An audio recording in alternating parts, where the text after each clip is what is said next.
Assalomu alaykum bolajonlar. Sizlar bilan yana qiziqarli o'yinlar o'ynaymiz. Geometrik shakllar yasab o'ynaymiz. Kimdan kim g'olib bo'lganlar mana bu o'yinchoqlarning birini qo'lga kiritadi. Tayyormizmi bolajonlar?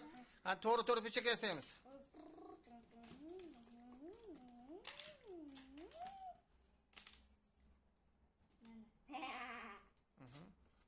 Yaxshi, yasaldik. Demak, to'g'ri burchak deb nima aytilar ekan? To'g'ri burchak deb burchaklari teng bo'lgan 90 gradusdan iborat bo'lgan.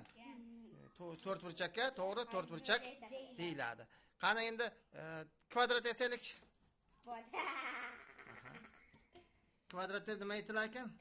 Kvadrat deb barcha tomonlari teng bo'lgan to'g'ri to'rt burchakka kvadrat deyiladi. Endi qani parallelogram yasaylik.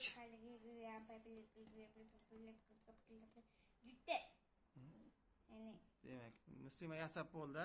Nima degan parallelogram deb? Parallelogram deb qarama-qarshi tomonlari parallel bo'lgan to'g'ri to'rt burchakka parallelogram deyiladi. Qani endi romb yasaymiz. Romb deb nima aytilardi? Romb deb barcha tomonlari teng bo'lgan parallelogramga romb deyiladi. Kvadrat deb nima aytiladi yana bitta? Kvadrat deb barcha tomonlari teng bo'lgan.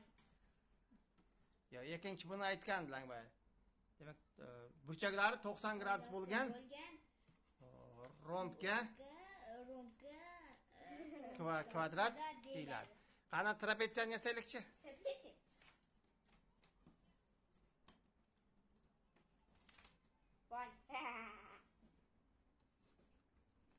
Bunaqa xunuk kulma. Demak, trapetsiya yasadik. Demak, malades. Ikkalangni ham g'olib deb topdik hamda qaysi o'yinchoqlar olasan?